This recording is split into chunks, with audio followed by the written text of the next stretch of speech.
26th March 2019. I'd like to call the Village of North Hudson regular Board of Trustees meeting to order. And I'll read a short invocation. Lord, we live in a nation that is free to elect those chosen for public office. We confess that the servants who are chosen are there with your approval. Let us faithfully support those elected to office, giving honor to their position. Let us help them fulfill the obligation and responsibility for our nation. With prayer and understanding, let us unite ourselves to the one purpose of living a life in which, in God, we trust. Roll call, please. Trustees Leaf. Here. Matz. Here. Nelson. Pike. Here. President Wecken. Here. Trustee Zeiss. Here. Thank you. Okay, item 2, review and approve minutes from the regular board meeting of 5 March. Do we have a motion? I move to approve the minutes of the March 5th board meeting. Thanks, Kathy. Second. Thanks, Phil. Thanks, Kirk. And, okay, any discussion, corrections, or amendments to the minutes? Hearing none, all in favor of the minutes as presented, signify by saying aye. Aye. Opposed? Thank you. Okay, next item is comments from the floor. And I don't see anybody that's not on the agenda, so the next item is our annual library report by Tina Norris, our librarian for Hudson Joint Library. Thank you. Thank you for allowing me to have this opportunity to give you an update. We've got a lot of great things going on at the library. I would like to start with the mission of the library. The Hudson Area Public Library strengthens the community by providing information, inspiration, innovative ideas, and a world of possibilities. I worked with my staff to come up with the why. Why do we do this? Well, we believe that no matter where you are in life, regardless of age, income, learning ability, or political persuasion, the library transforms and enriches lives. We have something to offer everyone. Our vision of a successful future looks like this. The Hudson Area Public Library is a thriving community center for information, inspiration, and innovative ideas that empower personal growth and provides a welcome gathering space that improves lives and connects the community. The Hudson Area Library is recognized as a leading resource for educational support, self-directed and lifelong learning opportunities, and 21st century literacies. The Hudson Area Public Library is a cornerstone of family, cultural, and civic life in the community. And finally, the Hudson Area Public Library is a forward-thinking organization that believes in the potential of each employee and inspires and empowers them to succeed professionally. When we accomplish all of those things, then we are succeeding. So what did we do last year? Circulation was up by 1.6% for physical materials. In 2017, we circulated 248,253 items, and in 2018, that was 252,313 physical items. Digital items increased by 21.2%. We circulated 43,130 items in 2018 over 2017's 35,585 items. Our total circulation increased by 4.3%. Circulation, it's interesting. Physical circulation, the books, the audiobooks, the lawn games, in case you didn't know we had those are 85.2% of our circulation. So people coming in the library and picking something up and taking it with them. Digital is 14.8% of our circulation. In 2018, we had 126,955 visitors to the library. We offered 578 programs with 14,891 attendees. The total programming budget for 2018 was $22,600. Of that, we expended $21,054. And 88.3% of our programs were funded through the Hudson Area Library Foundation grants for $18,600. And 11.7% of our programming was funded by the regular library budget, $2,454. We offered a winter reading program. We repeated that this year. We had a community health fair last year, SCORE workshops for businesses and entrepreneurs. We offered some Irish dancers to celebrate St. Patty's Day last year. We had our HamilCon event, which was a community event that we had some reenactors come in. It was a rainy Saturday. We had over 150 people show up in the rain to see those reenactors. In June, actually, we began our summer reading program, and that was funded by the Library Foundation. We offered some Harry Potter camps, which filled up as soon as we put them out there. Registration was full.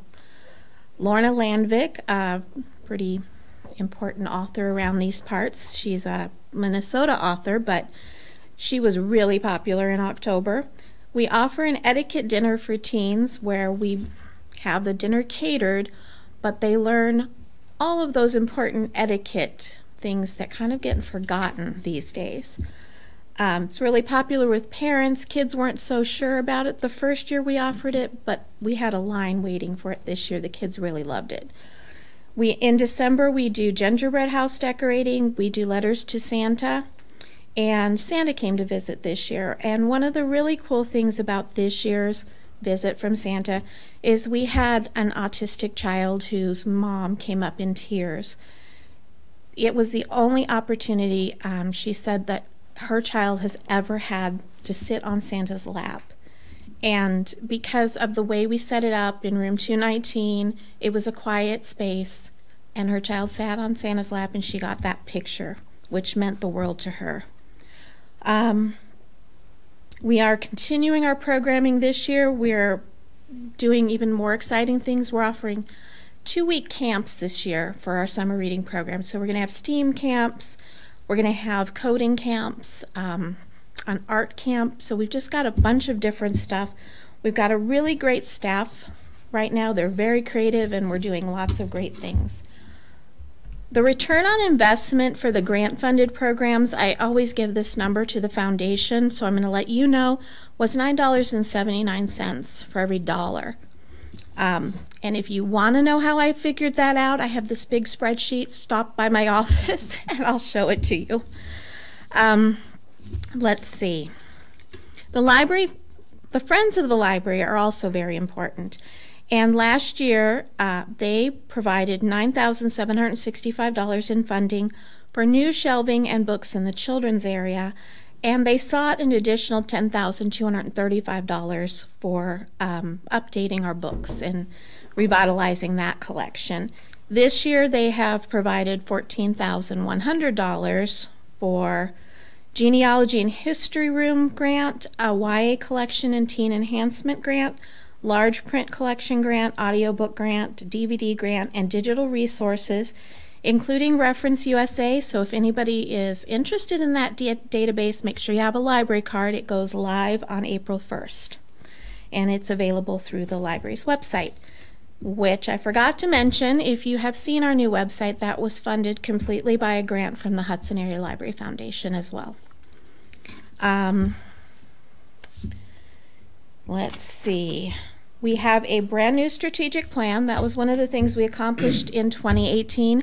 We completed our 2015 through 2018 strategic plan and developed a new strategic plan with the previous plan as the foundation. We completed the goals from that plan, which were increased private funding and support, expand advocacy efforts to increase public support, increase public awareness, enhance and improve library services, and plan for future staffing needs to better serve the community. All of those things are completed, but they're ongoing because they're a foundation to keep the library going in the right direction. Our new plan has 6 priorities, and those are: number 1, promote education, literacy, and lifelong learning; number 2, support workforce and economic development; number 3, create innovative library spaces and develop dynamic collections, resources, and enhance technology; number 4, foster community connections and engagement; number 5 is to strengthen and improve organizational health; and number 6 is to define and delineate roles of the library board and support organizations. So in 2019, we're implementing that new strategic plan. We began January 1st. We have specific measures. We want to make sure we're hitting our targets, and we want to know our successes, but we want to know those areas for opportunities as well. We continue to provide the enhanced services and amazing programs and serve the entire Hudson area community. We offer expanded hours beginning January 6th. We are now open on Sundays from 12 to 4 during the school year. And with a grant from St. Croix County, the library's added 2 Wi-Fi hotspots. So if anybody needs a Wi-Fi hotspot when you're going out, you know where to come. We did upgrade our self-check machines this year. They have a lifespan of about 7 years. Ours were 10 years old or older, and the maintenance plan was more expensive than getting new ones, so it just made sense. And we will be upgrading our computers by the end of the year. 2007 Windows isn't going to be supported anymore, so it's time. What? That's what I've got. So do you have any questions for me? Do you know how many North Hudson residents are using the library? I think I have that number. We had, I know it was 1,800 card holders. It was a good number, and about a year ago, I looked at addresses, so how many card holders per household, and it was like 50. No, North Hudson was actually about 75% of households in North Hudson have a library card, which was great. I think it was actually our highest community. Do you know, can you tell if they actually use their library card? Those would have been active cards. Active? Yes. Wow. Item number 3 on your priority list, can you expand on that? Item number 3, create innovative library spaces and develop dynamic collections, resources, and enhance technology. So taking the library spaces we have, we need to be innovative and creative in using that space. Our meeting rooms are constantly busy. Our programming takes up space. So we're having to figure out how can we make this all work. Our teens have told us they don't feel real welcome, because if you look at our adult space and you look at our children's space and then you look at our teen space, I never really thought about it, but it does kind of communicate something. They would like a little bigger space, which it's good to hear that they want to come to the library. They would like to be at the library, but so we need to look at where can we put them? Is there a way we can rearrange? So, you thinking remodel, doing some remodeling then, or just moving things around? Right now, we're just moving things around. Okay. Not so much a remodel, but maybe just, my husband will tell you, I like to rearrange. I like to make things work as best they can. So Okay. that's my goal. Okay, thanks. Tina, how about a little history about yourself? Oh, a little history. Sorry if I didn't know that, but Let's see. I started out as a kindergarten teacher way back a long time ago in California. My husband and I moved here with our 4 children in 2000? Yes, 2000. When we moved to Minnesota. I homeschooled our 2 youngest, and while homeschooling, discovered the library was my best friend. And so I got a job at the library, and then I discovered that, this is a perfect fit for me. So I worked for Great River Regional Library for 9 years, and I got my master's in library and information science. I went to Tennessee for 1.5 years, and then I came to Hudson. thank you. Good. Anything else? Does your Wi-Fi reach outside the library, like to those benches that are on Vine Street? I think it does, Asking for a friend. but it doesn't reach the parking lot. All right. Okay, just one thing, I mean, last year, I mean, we, there was, a request for more money.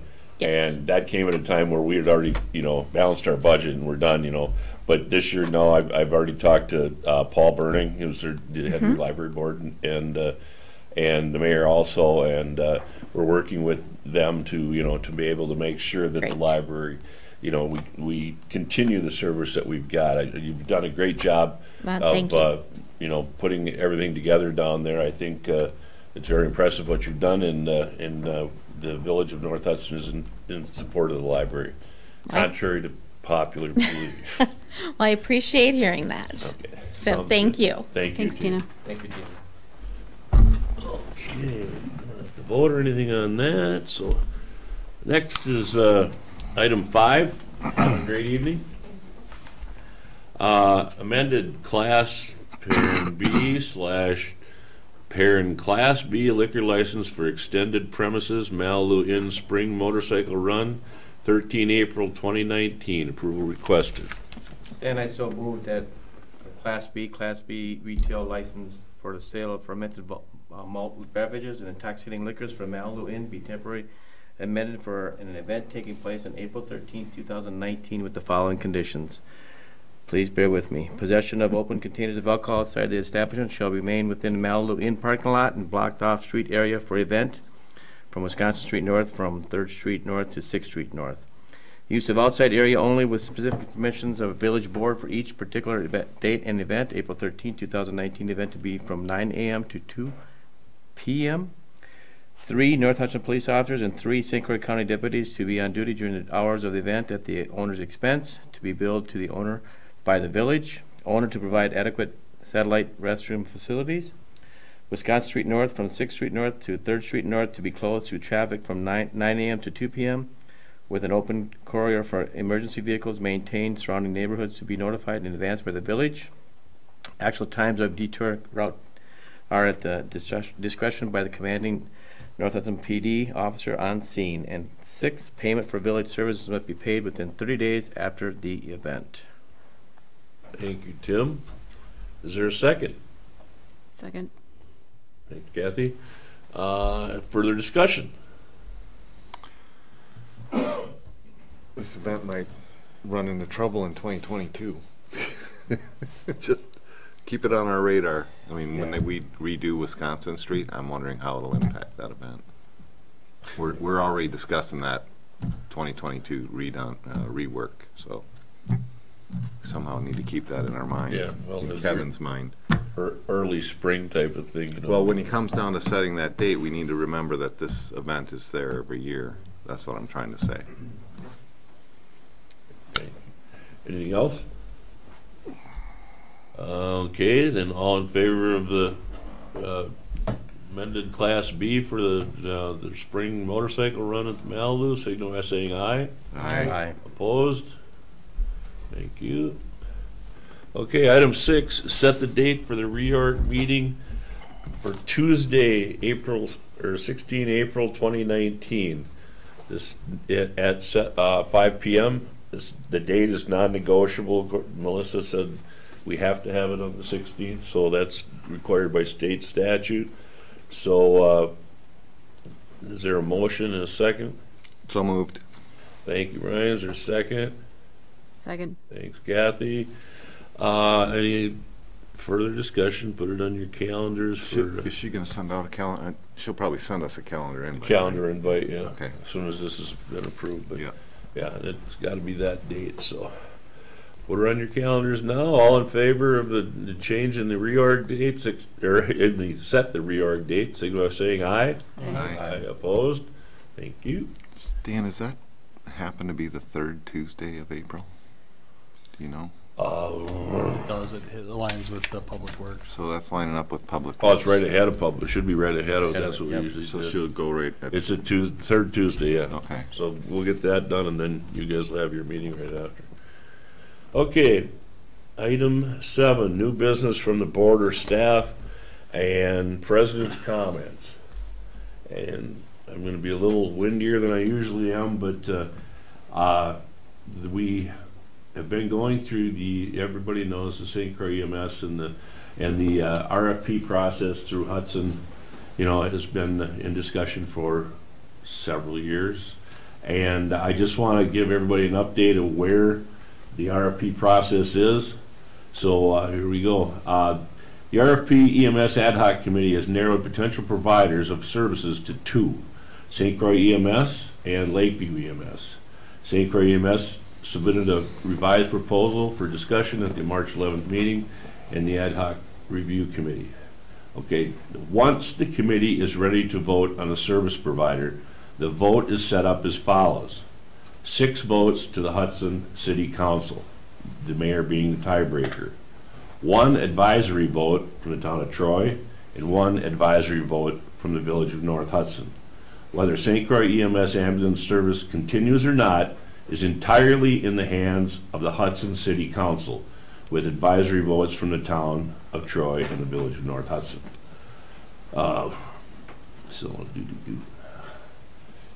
Village of North Hudson is not required to contract with any ambulance services per state statute, where Troy must have an ambulance contract.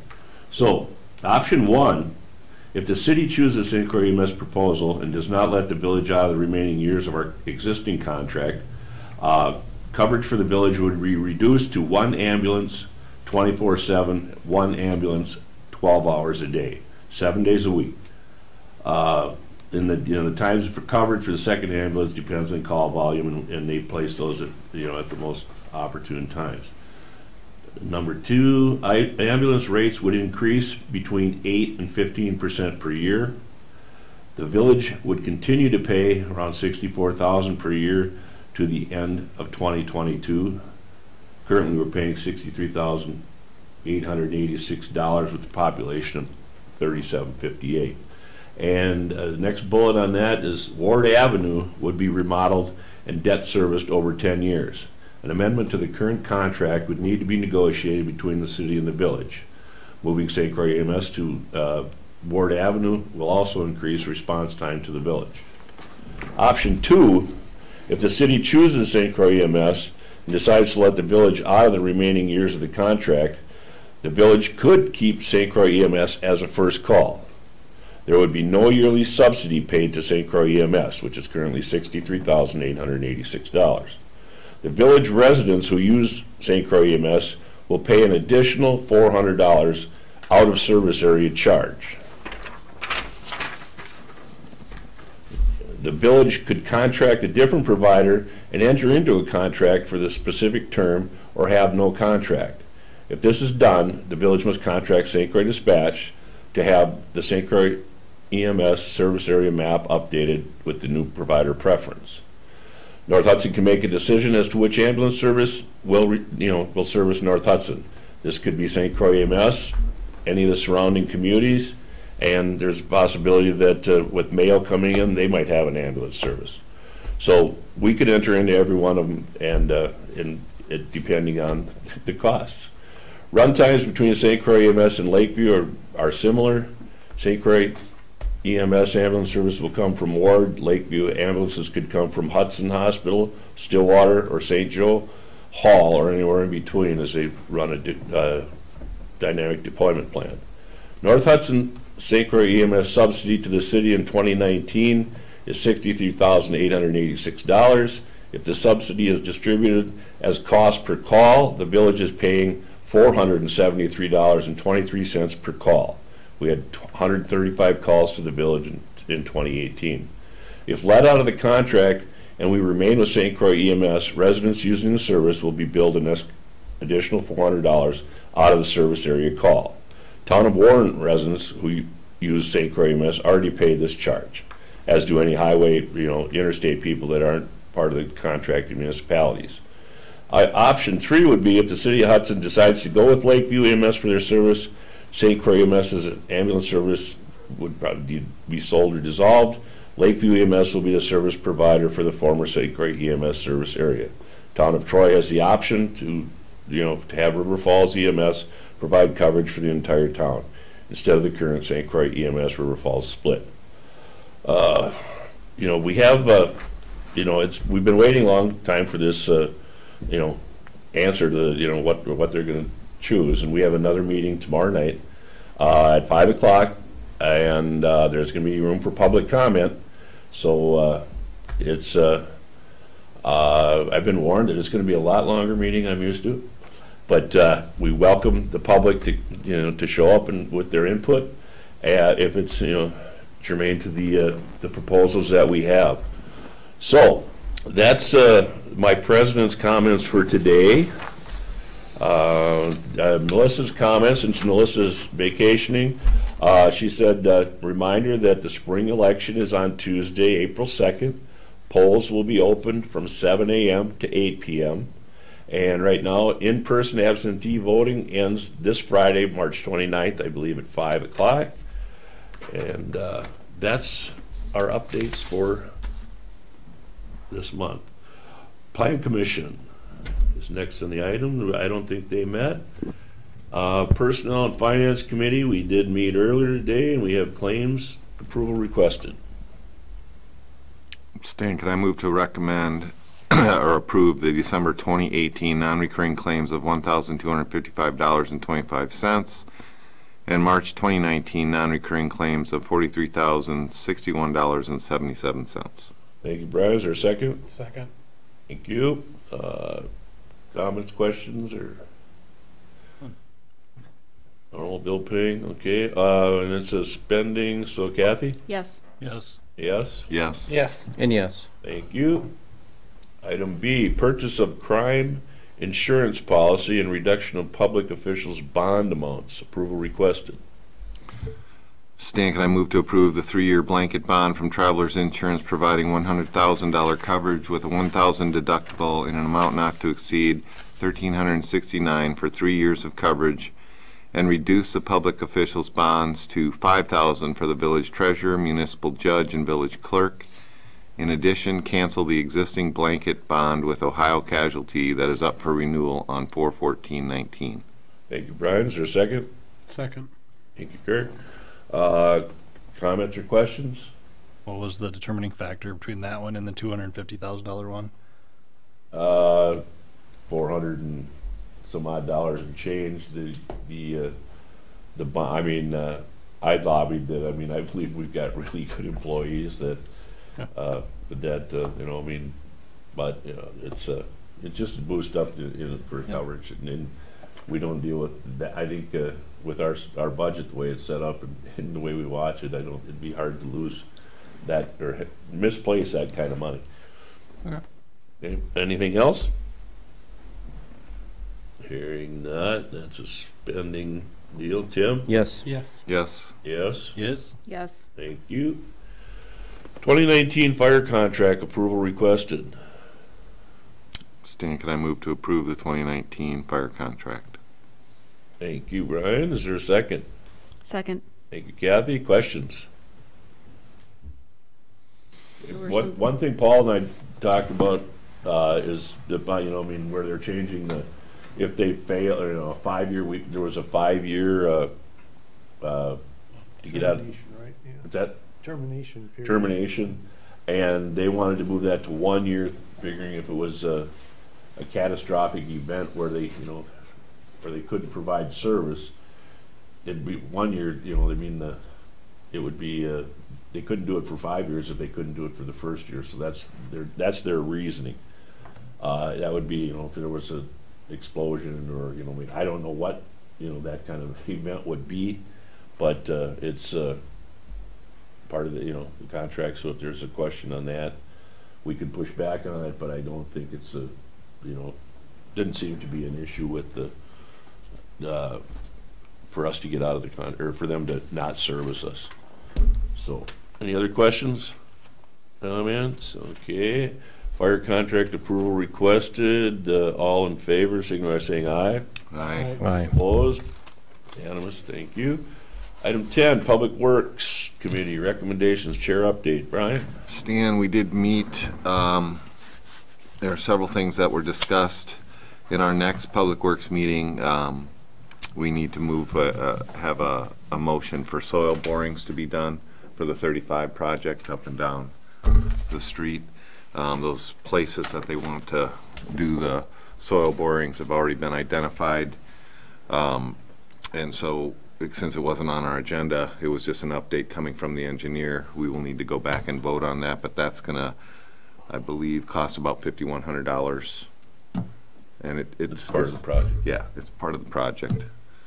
Also on the Wisconsin Street project, they're eventually going to do a traffic study on Wisconsin Street, probably closer to 2022. That's going to cost a couple $100 to be done. We had an issue with the spring thaw on Galahad, a drainage issue where coming out of the storage area, the water was, it was frozen over and it was just running across the street. And I talked with Patrick. It sounds like we might have a fix for that that we can put in place this summer that would ease that possibility of ever happening again. There is an upcoming meeting on April 4 that Stan already mentioned. It's going to be for 7 to 9 at the City Hall.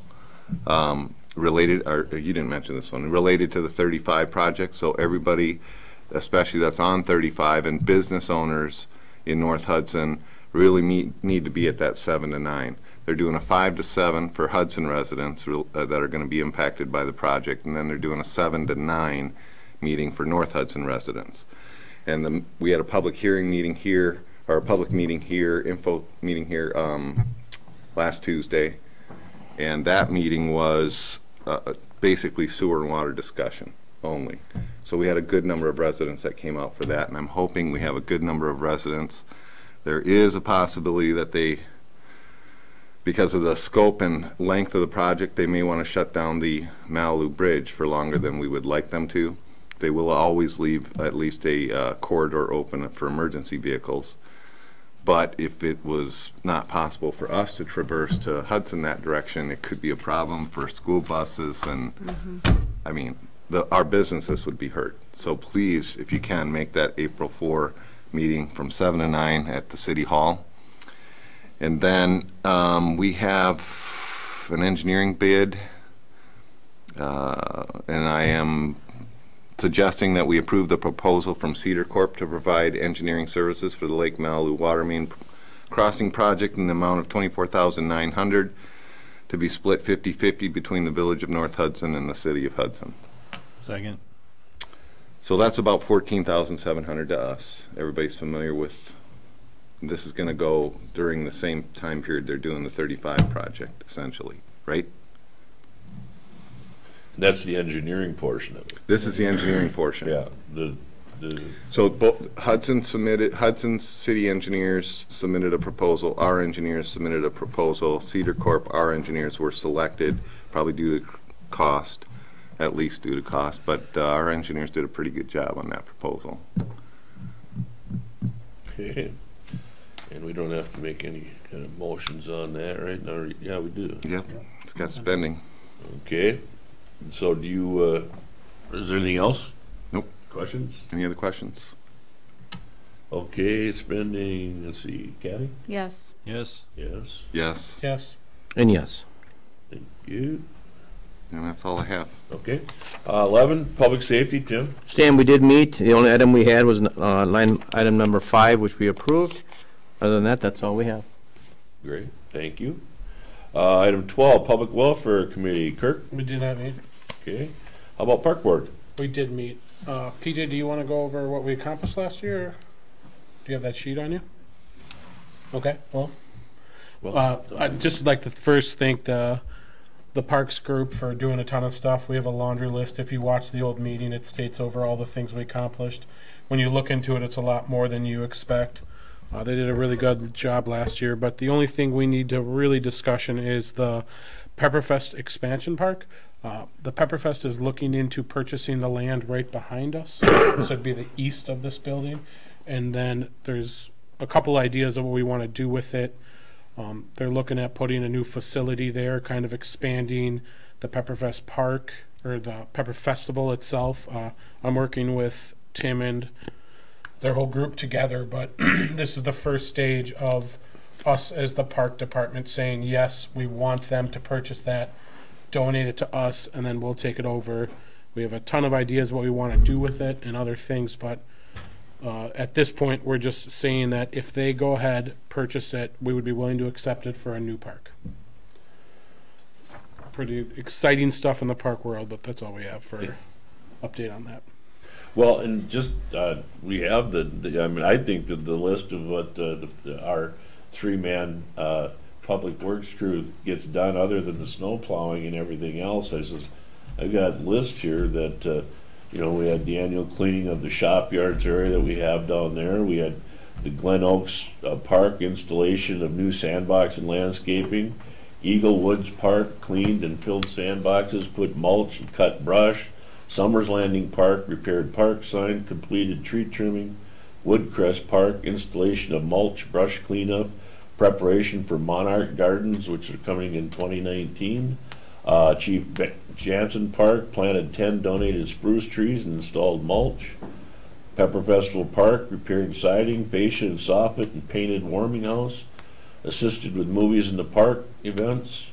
Attended arborist training at Bethel University. All department members completed safety training and environmental training. Nelson praised Moose for his department in getting all these projects completed, and given the strange weather that we have encountered, and something that doesn't come up as much is just the cleaning. I never realized till I got in this position of just cleaning stuff around the parks, like just trying as much as possible to clean, keep them upkeep, and just the littlest stuff that they do that you don't see till you're part of the program, and then you're really appreciative of what they do. yeah, and this is on top of, you know, making sure the roads are And good parks. and everything else. And I wanted to tell you, Patrick, that I've heard over the weekend numerous people tell me what a great job you guys have been doing. So I just want to always give you the credit, because you guys are doing a great job, especially with the weather we've had. So much appreciated. Okay, that's it, Kirk? Mm-hmm. Okay, so then item number 14 is the board may convene into closed session pursuant to statute 19.85 1E to deliberate and negotiate purchase of public properties or investing public funds or conducting other specified public business whenever competitive or bargaining reasons require closed session with respect to water and sewer ad hoc committee updates, and possibly combining all water and sewer system components with the city of Hudson. Is there a motion to go into closed session? Stand on motion. Thank you, Kirk. Is there a second? Second. This is roll call or? Roll call. All in favor of the motion and second to go into closed session, signify by saying aye. Aye. Opposed? Thank you, everyone.